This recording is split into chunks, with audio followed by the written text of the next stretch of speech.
তুমি নির্মল করো মঙ্গল করে মলিন মর্ম মোছায়।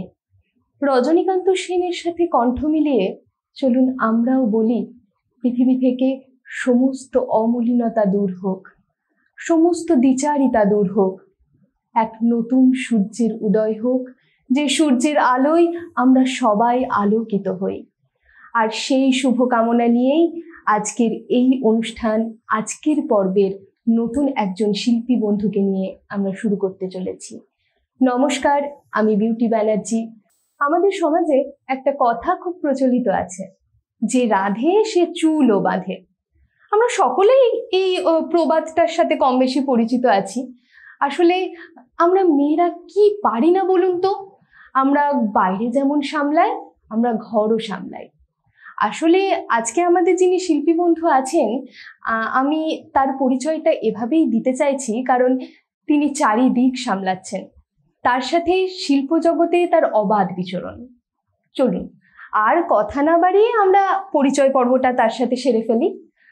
নমস্কার, আপনার নাম? আমার নাম তৃণা ঘোষ। আচ্ছা, আপনি কি করেন? আমি এখনো ছাত্রী আর কি। আচ্ছা, আমার পিএইচডি চলছে রবীন্দ্রভারতী বিশ্ববিদ্যালয়ের সঙ্গীত বিদ্যা বিভাগের অধীনে, সেটাই আমার প্রথম পরিচয়। আচ্ছা, আর এছাড়া আমি একটি কলেজের সাথে যুক্ত আছি, কলেজের শিক্ষিকা, Hiralal Memorial Majumdar women's college, এটা দক্ষিণেশ্বর ওমেন্স কলেজ বলেও অনেকে জানেন। আচ্ছা, সেই কলেজের মিউজিক ডিপার্টমেন্টের আমি ফ্যাকাল্টি। আর আমার নিজের একটি ইনস্টিটিউশন আছে যার নাম বারিন্দ্রিক, আচ্ছা, সেই নিয়ে চলছে। আচ্ছা, বারিন্দ্রিক নামটা কেন? বারিন্দ্রিক নাম, এটার পেছনে একটা কারণ হচ্ছে, আমার বাবা একদম যখন শেষ সময় ছিলেন তখন বলেছিলেন আমাকে যে তুমি আমার নামটা কখনো দুঃখ করে নেবে না, আমার নাম যেন কেউ কোনোদিনও দুঃখ করে না নেয়। এটাই তার এক এবং একমাত্র জীবনের আকাঙ্ক্ষা শেষ সময় ছিল। আমার বাবার নাম ছিল বারীন্দ্র কুমার ঘোষ। আচ্ছা, আর রবীন্দ্রনাথকে নিয়ে আমি বড় হয়েছি। আচ্ছা, তাই এই দুটিকে মিলিয়ে আমি আমার ইনস্টিটিউশনের নাম রেখেছিলাম বারিন্দ্রিক। তাহলে বাবার আশীর্বাদ সঙ্গে আছে বলা যায়? হ্যাঁ, বাবার আশীর্বাদ সাথে আছে, আর সাথে হচ্ছে আমার কাকা, মানে আমি আমার কাকার কাছে ছোটবেলা থেকে বড় হয়েছি, ডক্টর তপন কুমার ঘোষ। উনি বারিন্দ্রিকটা তৈরি করার পেছনে সমস্ত দায় দায়িত্ব নিয়েছিলেন, যদি উনিও এখন এখানে আর পৃথিবীতে নেই, কিন্তু সেটা তো আছেই, আশীর্বাদ তো বাবা কাকার অবশ্যই আছে। আর আমার ফ্যামিলি ভীষণ সাপোর্টিভ, আমার স্যার ম্যাডামরা সকলে আছেন, সেই সবার সাপোর্ট নিয়ে চলছে। আচ্ছা, আপনি বললেন আপনি রবি ঠাকুরকে নিয়ে বড় হয়েছেন। আমরা সকলেই জানি যে রবি ঠাকুর আমাদের জীবনের সাথে ওতপ্রোতভাবে জড়িয়ে রয়েছে। কি নেই রবি ঠাকুরে? এক অদ্ভুত মায়া, এক অদ্ভুত মায়া জাল সৃষ্টি করে রেখেছেন তিনি আমাদের সবার মধ্যে। কিভাবে রবি ঠাকুর আপনার সাথে জড়িয়ে রয়েছেন? আপনি রবি ঠাকুর বলতে কি বোঝেন? আসলে রবি ঠাকুর বলতে এখন যেটা বুঝি সেটা হচ্ছে দৈনন্দিন, মানে আমার জীবনের একদম মানে শুরু থেকে শেষ, সকাল থেকে রাত্রি পর্যন্ত যা যা কাজও আমি করি, তার সবের ভেতরই রবি ঠাকুর আর কি মিলেমিশে আছে। কিন্তু রবি ঠাকুরের আমার জীবনে ওতপ্রোতভাবে এই যে আসা, এটার একটু অন্যরকম গল্প আছে। মানে সত্যি কথা বলতে আমি অকপটেই স্বীকার করছি, ছোটবেলায় রবি ঠাকুরকে আমার একদম পছন্দ ছিল না। আমি দেখতাম যে এরকম বড় বড় দাড়ি একটা বুড়ো লোক, হ্যাঁ আর কি, আমি জানতাম যে তিনি আমাদের জাতীয় সঙ্গীত আর কি লিখেছেন, এবং পুরানো সেই দিনের কথাটা হচ্ছে তার গান, একটা সুর ছিল, আমরা সকলেই জানি পরিচিত, এই সুরের সাথে পরিচিত। তো এটাই রবি ঠাকুর আর কি আমার কাছে ধ্যান ধারণা ছিল। হঠাৎ আমি যখন ক্লাস 8-9-এ পড়ি, সেই সময় ক্লাস 10-এর দিদিদের তখন ফেয়ারওয়েল আর কি, স্কুল ছাড়বে তারা, তখন একদিন দেখছি এই গানটার সাথে রিহার্সাল হচ্ছে এবং ক্লাস 10-এর ওই দিদিরা প্রচন্ড আবেগপ্রবণ হয়ে পড়েছে। আমি না সেদিনকে ভাবলাম যে আচ্ছা, এটা তাহলে যদি দেখতে হয় কেন, এই কেনটা খুঁজতে গিয়ে আজও দেখলাম তার আর উত্তর নেই। এই কেন খুঁজতে গিয়ে তার ভেতরেই ঢুকে পড়লাম।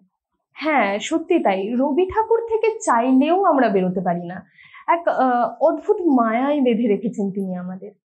তাহলে রবি ঠাকুরের কথা যখন উঠলো, আমরা না হয় প্রথম কবিতা রবি ঠাকুর দিয়েই শুরু করি, কি বলি? একদম। তাহলে আপনি রবি ঠাকুর শোনান আমাদের। প্রথম কবিতা রবীন্দ্রনাথ ঠাকুরের নির্ঝরের স্বপ্নভঙ্গ।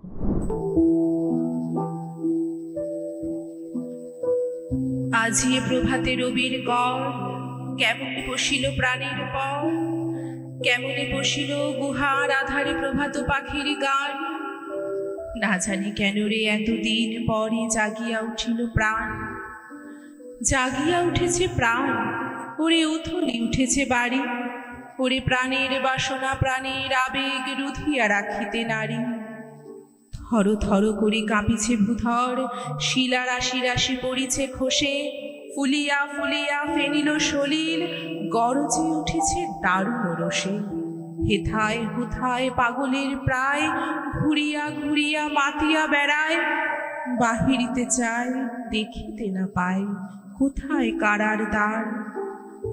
কেন রে বিধাতা পাষাণ হেন, চারিদিকে তার বাঁধন কেন? ভাঙরে হৃদয় ভাঙরে বাঁধন, সাধরে আজিকে প্রাণের সাধন। লহরীর পরে লহরী তুলিয়া, আঘাতের পরে আঘাত কর। মাতিয়া যখন উঠেছে পরাণ, কিসের আধার কিসের পাষাণ। উথলি যখন উঠেছে বাসনা, জগতে তখন কিসের ডর। আমি ঢালিব করুণা ধারা, আমি ভাঙিব পাষাণ কারা। আমি জগত প্লাবিয়া বেড়াবো গাহিয়া, আকুল পাগল পাড়া। কে শিলাইয়া ফুল কুড়াইয়া, রামধনু আঁকা পাখি উড়াইয়া। রবির কিরণে হাসি ছড়াইয়া, দিব পরাণ ঢালি। শিখর হইতে শিখরে ছুটিব, ভূধর হইতে ভূধরে লুটিব। হেসে খল খল গেয়ে কল কল, তালে তালে দিব তালি। এত কথা আছে, এত গান আছে, এত প্রাণ আছে মোর, এত সুখ আছে, এত স্বাদ আছে, প্রাণ হয়ে আছে ভোর। কি জানি কি হলো আজি, জাগিয়া উঠিল প্রাণ। দূর হতে শুনি যেন মহাসাগরের গান। ওরে চারিদিকে মোর, এ কি কারাগার ঘোর। ভাঙ ভাঙ ভাঙ কারা, আঘাতে আঘাত কর। ওরে আজ কি গান গেয়েছে পাখি, এসেছে রবির কর। রবি ঠাকুরের নাম শুনলে আমাদের মন থেকে মুখ থেকে এই শব্দগুলোই যেন বারবার বেরিয়ে আসে। তার সাথে আমাদের শিল্পী বন্ধুর অসাধারণ কবিতা পাঠ আমাদের সত্যি মন ছুঁয়ে গেল।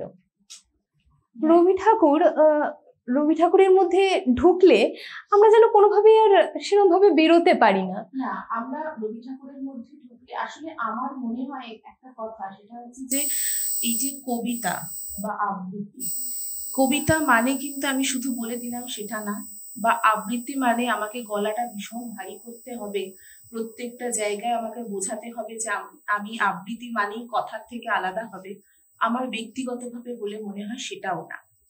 রবীন্দ্রনাথের কবিতা বা যে কোনো কবিতায় আমার মনে হয় যে আমরা প্রত্যেকে যারা কবিতা নিয়ে চর্চা করছি, কারণ এটা তো একটা সত্তা, শিল্প সত্তা, চর্চা করছি, আমাদের প্রত্যেকের নিজেদের একটা স্টাইল আছে বা নিজেদের একটা আঙ্গিক আছে কথা বলার মতন, তাই না?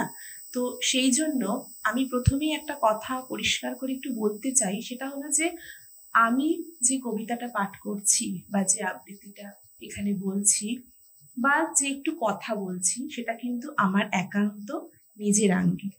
এখানে আমি এই কবিতাটা পড়ে বা এই কথাটা পড়ে আমার নিজের মনের যে ভাবটাকে প্রকাশ করতে পেরেছি, আমি একেবারে সেরকম ভাবে করছি। আর রবি ঠাকুরের ভেতরে ঢুকলে সেখান থেকে বেরানো রবি ঠাকুর নিজেই বোধহয় চান, তাই জন্যই এমন করে বোধহয় সবকিছু বেঁধে আমাদেরকে আষ্টে পৃষ্ঠে বেঁধে রেখেছেন। একদম। আসলে কবিতা এমনই একটা জিনিস যেখানে একজন শিল্পী তার মনের সত্তাটা প্রকাশ করতে পারে, কখনো দুঃখ, কখনো আনন্দ। আমরা তো আজকাল প্রেম বিনিময় করি কবিতার মাধ্যম দিয়ে। একদম, এই শুধু আজ না, এই বহুদিন ধরে আসছে। হ্যাঁ, মানে আমাদের আজকাল ভালোবাসার একটা ভাষাও হয়ে গেছে কবিতা। তো আমি যদি আপনাকে জিজ্ঞাসা করি যে আপনি কবিতা এত বছর ধরে করছেন, আপনার এই কবিতা জগতে বা এই যে জার্নিটাই, আপনার কোনো স্মৃতি কি মনে পড়ে যেটা আপনার সারা জীবন মনে থাকবে? হ্যাঁ, আমার সারা জীবন মনে থাকবে একটা স্মৃতি। আমার কাছে একটি বাচ্চা আসে কবিতার জন্য, আর কি জানি না তার বাবা মা কেন পাঠায়, কিন্তু পাঠায়। তার বয়স এখন বোধ 3 বছর হয়েছে, সে আরো ছোট ছিল। আচ্ছা, মেয়েটির নাম অলি। তার একটি ভালো নাম আছে, যথারীতি আমি আমার কোনো বাচ্চাদের ভালো নাম মনে রাখতে পারি না, সকলকেই চেষ্টা করি ডাক নামে ডাকার। সে আমাকে এসে গত বছর যখন একটি কবিতা বলা হবে আমাদের ইনস্টিটিউশনের অ্যানুয়াল ডে, গুরু পূর্ণিমা, সেদিনকে বলা হবে তুমি একটা কবিতা বলো। সে সব ঠিক হয়েছে, সে খুব সুন্দর করে সেজেছে মাথায় ফুল টুল দিয়ে। তারপরে সে আমাকে কিছুতেই কবিতা বলবে না, অথচ তার কবিতাটা জানা। কেন বলবে না, কি জন্য বলবে না, সে বলবে না। তারপরে সে বলল, আমি তোমার দিকে তাকিয়ে তাকিয়ে বলবো, তুমি এখানে এসো। মানে এটা একটু আদো আদো করে বললো আর কি। তখন আমি স্টেজে গেলাম, গিয়ে তাকালাম। ও কোনো দর্শকের দিকে তাকাবে না, ও কারোর দিকে তাকাবে না, ও আমার দিকে তাকিয়ে কবিতা বলবে। এই যে একটা তৃপ্তি, এই যে একটা আত্মতৃপ্তি, আমার মনে হয় আমার আজ অব্দি জীবনে এর থেকে বেশি কোনো তৃপ্ততা নেই। আমার যারা বাচ্চারা, আমার যারা ছেলে মেয়েরা, তারা যখন আমাকে এসে বলে যে বাবান, সুপ্রীত, আরো অনেকে আছে, তারা ধিমাই বলে আমার একটি বাচ্চা, সে একদম কথা বলতো না, এখন সে এত কথা বলে তার মাই অবাক হয়ে যায়। ওরা যখন আমাকে এসে বলে না যে তুমি একটু থাকো, তুমি তোমার কোলে বসে একটু পড়বো, তখন বড়রা একটু হিংসেও করে, বলে এই তোদের কি একারই নাকি, আমরাও বসবো, এরকম বলে। আবার কখনো কখনো তারা কিন্তু এই যে তারা যখন বলে যে আমি তোমার দিকে তাকিয়ে বলবো, কেউ বলে তুমি স্টেজে থাকো, তাহলেই আমি কবিতাটা পাঠ করবো, এর থেকে বড় প্রাপ্তি বা এর থেকে বড় স্মৃতি সত্যি কথা বলতে আমি কোনো অনুষ্ঠানে গিয়েও পাইনি, আর কোনো জায়গায় পারফর্ম করেও পাইনি, কোথাও পাইনি। মানে এই একটা তৃপ্ততাটা বা এই স্মৃতিগুলোই বোধহয় আমার সারা জীবনের, মানে কি বলবো, এটাই সব থেকে বড় প্রাপ্তি। আসলে এটাই প্রাপ্তি। একজন শিল্পী হিসেবে, একজন শিক্ষিকা হিসেবে বাচ্চাদের কাছ থেকে এই ছোট ছোট ভালোবাসাগুলোই বোধহয় সারা জীবন মনে থেকে যায়। চাকরি সূত্রে তো কলেজে পড়াই, কিন্তু কলেজের মেয়েরা তো অনেক বড়, মানে কি অনেকটাই বড় বড় মেয়েরা, এবং তাদের সাথেও একটা ভালো সম্পর্ক আর কি তৈরি হয়ে যায়। এখন যারা একদম লাস্ট সেমিস্টার, ওরা যখন চলে যাচ্ছে তখন বলছে যে আর ম্যাডাম কতদিন, এবার আপনার সাথে আর সবসময় দেখা হবে না। যদিও আমরা বলি, অঙ্গীকার করি যে না, এই তো তোমরা ফোন নাম্বার আছে, যোগাযোগ থাকবে, অনুষ্ঠানগুলোতে আসবি, কলেজের প্রোগ্রামে আসবি, এরকম বলি, কিন্তু বাস্তবটা তো আমরাও জানি আদপে সেটা হয় না। আসলে আমাদের গল্প আড্ডা অনেকটাই এগোচ্ছে, আরো হবে, কিন্তু আমাদের মন একটু একটু কবিতা কবিতা করছে। আবার আমরা বরং শিল্পী বন্ধুর কাছ থেকে আর একটা কবিতা শুনে নিই, তারপর না হয় আমাদের এই কবিতা বৈঠকটা আরেকটু এগিয়ে নিয়ে যাব। আমাদের আরো অনেক কিছু জানার আছে আমাদের শিল্পী বন্ধুর কাছ থেকে। তাহলে আমরা পরের কি শুনছি কবিতা? আমরা একটু সুনীল গঙ্গোপাধ্যায় শুনি। হ্যাঁ, অবশ্যই। কেউ কথা রাখেনি। বাহ। আসলে আমাদের জীবনে ছোট হোক বা বড় হোক, অনেকেরই কিন্তু এরকমটা হয় যে কথা রাখা হয় না। অনেক সময় মান হয়, অভিমান হয়, কষ্ট হয়, দুঃখ হয়, কিন্তু প্রকাশ করার আমরা জায়গা পাই না। সেই অনুভূতিগুলোকে প্রকাশ করার জন্য যে আর একটা মানুষের কাছে প্রকাশ করতে গেলে তাকে তো সেটা বুঝতে হবে, সেই বোঝার মানুষই তো পাই না। কখনো তো কথা বলারই মানুষ নেই। কখনো কখনো তো আমাদের নিজেদের জীবনে তো ঘটে, জানি না অনেকের সাথে ঘটে কিনা আপনাদের সাথে, যে অনেক সময় কিন্তু নিজের বাবা মারাও বোঝে না। হ্যাঁ, মানে বোঝে না বলতে তারা হয়তো ভালোর জন্যই বলে, কিন্তু আমাদের মনে হয় যে এই ব্যাপারটা বুঝলো না, এইরকম কথা কিন্তু আমাদের মনে হয়, তাই না? তো সুনীল গঙ্গোপাধ্যায়ের কেউ কথা রাখেনি। কেউ কথা রাখেনি। সুনীল গঙ্গোপাধ্যায়। কেউ কথা রাখেনি। 33 বছর কাটলো, কেউ কথা রাখেনি। ছেলেবেলায় এক অষ্টমীতার আগমনী গান হঠাৎ থামিয়ে বলেছিল, শুক্লা দ্বাদশীর দিন অন্তরাটুকু শুকিয়ে যাবে। তারপর কত চন্দ্রভোগ অমাবস্যা চলে গেল, কিন্তু সেই অষ্টমী আর এলো না। 25 বছর প্রতীক্ষায় আছি। মামাবাড়ির মাঝে নাদের আলী বলেছিল, বড় হো দাদা ঠাকুর, তোমাকে আমি দিন প্রহরীর বিদ দেখাতে নিয়ে যাব। সেখানে পদ্ম ফুলের মাথায় সাপ আর ভ্রমর খেলা করে। নাদের আলী, আমি আর কত বড় হব? আমার মাথায় ঘরের ছাদ ঘুরে আকাশ স্পর্শ করবে, তারপর তুমি আমায় দিন প্রহরীর বিল দেখাবে? একটাও রয়্যাল গুলি কিনতে পারিনি কখনো। লাঠি লজেন্স দেখিয়ে দেখিয়ে চুষেছে লস্কর বাড়ির ছেলেরা। ভিখারির মতন চৌধুরীদের গেটে দাঁড়িয়ে দেখেছি ভিতরে রাস উৎসব। অবিরল রঙের ধারার মধ্যে সুবর্ণ কঙ্কণ পরা ফর্সা রমণীরা কত রকম আগতে হেসেছে। আমার দিকে তারা ফিরেও চায়। বাবা আমার কাঁধ ছুঁয়ে বলেছিলেন, দেখিস একদিন আমরাও। বাবা এখন অন্ধ, আমাদের দেখা হয়নি কিছুই। সেই রয়্যাল গুলি, সেই লাঠি লজেন্স, সেই রাস উৎসব আমায় কেউ ফিরিয়ে দেবে না। বুকের মধ্যে সুগন্ধি রুমাল রেখে বরুণা বলেছিল, যেদিন আমায় সত্যিকারের ভালোবাসবে সেদিন আমার বুকেও এরকম আতরের গন্ধ হবে। ভালোবাসার জন্য আমি হাতের মুঠোয় প্রাণ নিয়েছি, দুরন্ত ষাঁড়ের চোখে বেঁধেছি লাল কাপড়।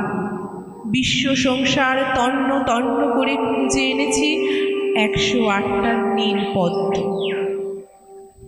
তবু কথা রাখেনি বরুণা। এখন তার বুকে শুধুই মাংসের গন্ধ। এখনো সে যে কোনো নারী। কেউ কথা রাখেনি। 33 বছর কাটলো, কেউ কথা রাখে না। কেউ কথা হয়তো রাখতে পারে না, আমরাও হয়তো অনেক সময় অনেক কথা রেখে উঠতে পারি না। আমাদের শিল্পী বন্ধুর কণ্ঠে এই কবিতা শুনে আমাদের মনটা একটু ভারী হয়ে উঠল। আমরা আজকের দিনে দাঁড়িয়েও অনেককে কথা দিয়ে ফেলি ঠিকই, কিন্তু একটা সময় গিয়ে আমরা বোধহয় সেই কথাটা রাখতে পারি না। পারি না তো, কখনো পারি না, যে সেটা সব সময় যে পারতে চাই না সেটাও না। কখনো কিন্তু পরিস্থিতির চাপেও রাখতে পারি না। অবশ্যই। বা কখনো মনে হয় যে সবাই কি বলবে, সবাই বোধহয় ঠিকই বলছে, তাহলে বোধহয় এটা উচিত নয়। আমার পরের কবিতাটা সেরকমই একটা আঙ্গিকের কবিতা, যে সবাই বোধহয় যেটা বলছে সেটাই বোধহয় ভালো। না, আমি যেটা করছি সেটা হয়তো ভুল করছি। সবার কথা শুনে চলা বা সবাই যেটা বলছে সেটা করা, আর কখনো পরিস্থিতির সামনেও নিজেকে হার মেনে যাওয়া, সেই জন্যও হয়তো অনেক সময় কথা রাখাটা হয় না। আচ্ছা, আমরা তাহলে পরের কবিতা কি শুনছি?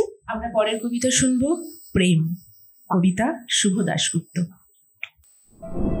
4 অক্টোবর তাদের দুজনের প্রথম দেখা হলো। তখন বিকেল ঘনিয়ে আসছে, বাতাসে শীতের আমেজ। 10ই অক্টোবর তাদের দীর্ঘক্ষণ কথা হলো টেলিফোনে। সেদিন ছেলেটি নতুন কেনা টবে গোলাপের চারা লাগায়।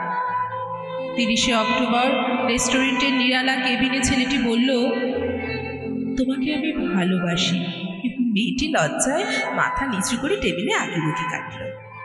12ই ডিসেম্বর গোলাপ গাছে কুড়ি ধরল। মেয়েটি রেস্টুরেন্টে ছেলেটিকে জিজ্ঞেস করল, কেন ভালোবাসো আমায়?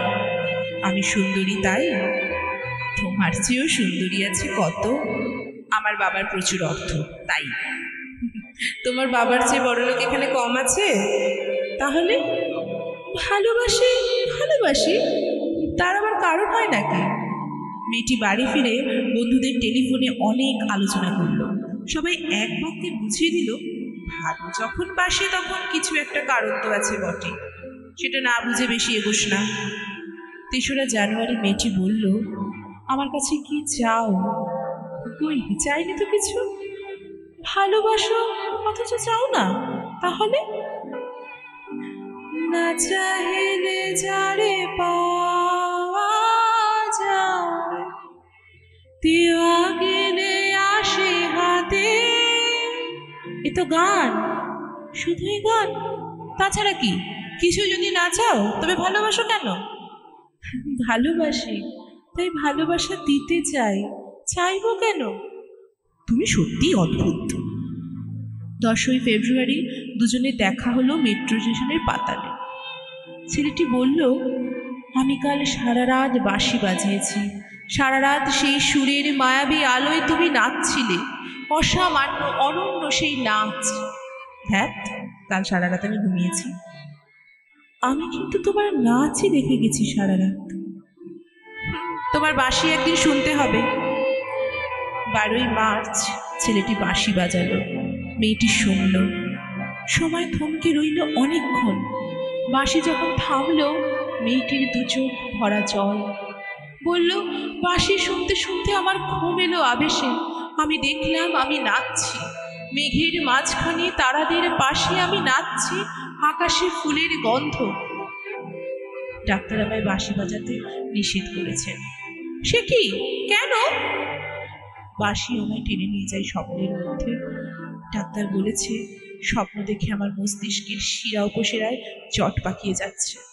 তাহলে ভাবছি 16ই এপ্রিল মেয়েটি বলল, আমার বন্ধুরা বলেছে তুমি খুব ভালো, অসাধারণ, কিন্তু তুমি সৃষ্টি ছাড়া, তোমার স্বপ্ন সব অর্থহীন।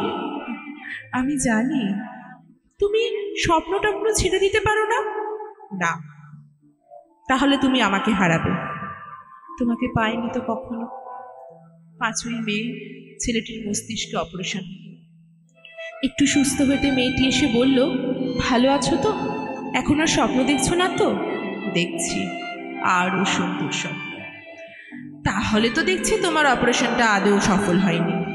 বাড়ি ফিরেই বন্ধুদের ফোন করলো মেয়েটি। বন্ধুরা এক বাক্যে বলল, বাঁশি বাজানো, স্বপ্ন দেখা সবই ব্যাকডেটেড, সৃষ্টি ছাড়া। তুই আর লোক পেলি না? তুই এত রূপসী, তোর এত উজ্জ্বল প্রসপেক্ট। ভালো যদি চাস তাহলে শিগগির বিয়ে করে ফেল তাও দাদার বন্ধুকে। উনি তো শুনলাম কানাডাতে সেটেল করবেন। 7ই জুলাই মেয়েটি আবার জিজ্ঞাসা করল, তুমি সত্যিই কি চাও বলো তো? তুমি আরও সার্থক, আরও সুন্দর হয়ে ওঠো, ব্যাস, আর কিছু না। আর চাই স্বপ্ন দেখতে। ও, স্বপ্ন তাহলে তুমি ছাড়তে পারবে না? না, তাহলে থাকো তুমি স্বপ্ন নিয়ে। 12ই আগস্ট গোলাপ গাছে ফুল ফুটলো অনেক। সেদিন দুপুরে ছেলেটির মস্তিষ্কে আবার অপারেশন হলো। 13ই সেপ্টেম্বর ছেলেটি মারা গেল। 14ই সেপ্টেম্বর মেয়েটির শুভ বিবাহ সুসম্পন্ন হলো কানাডাগামী সেই পাত্রের সঙ্গে।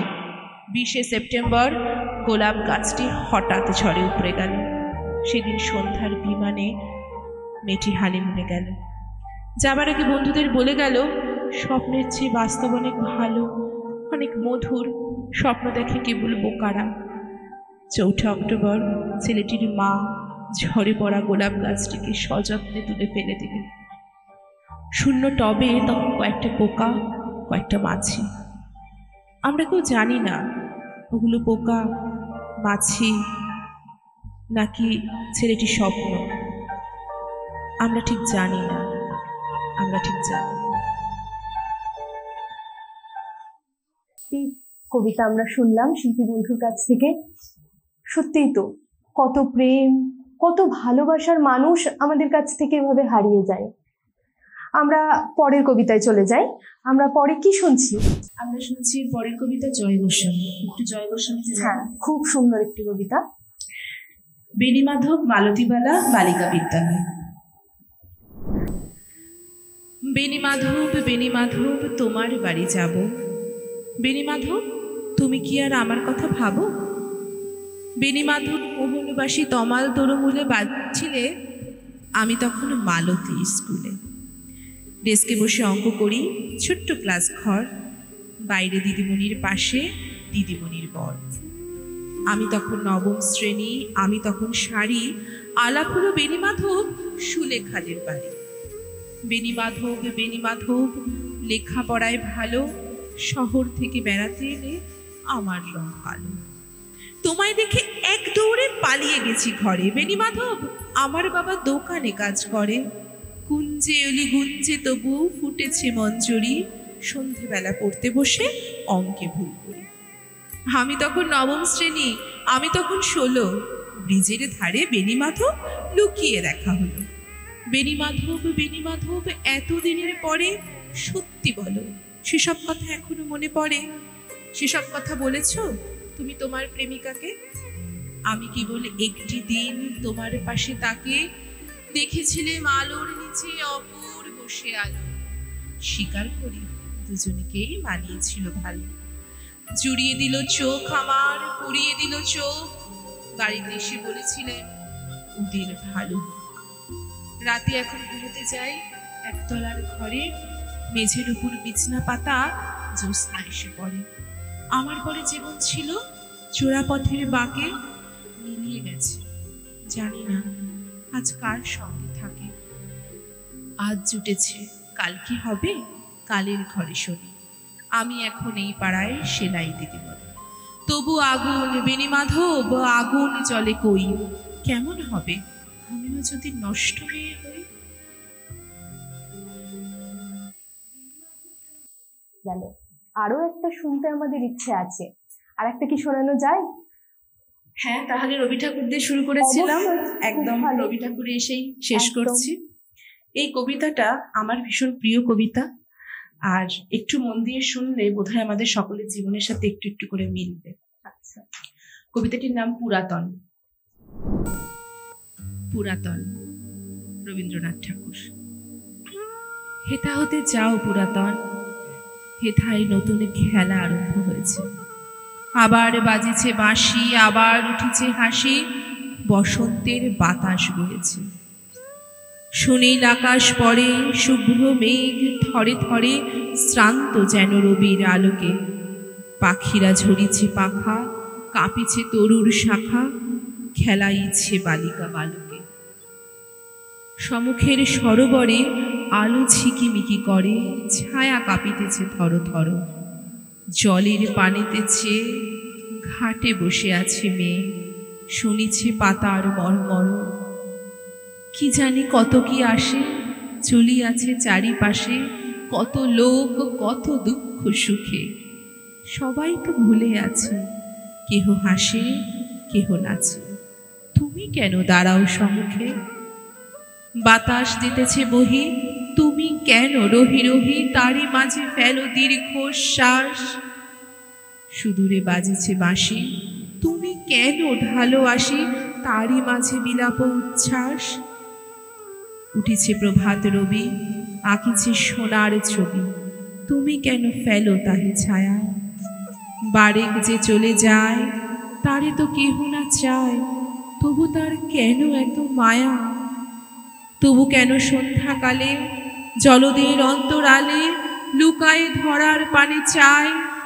নিশীথের অন্ধকারে পুরানো ঘরের দ্বারে কেন এসে পুনঃ ফিরে চায়। কি দেখিতে আসিয়াছ, যাহা কিছু ফেলে গেছ, কে তাদের করিবে যতন।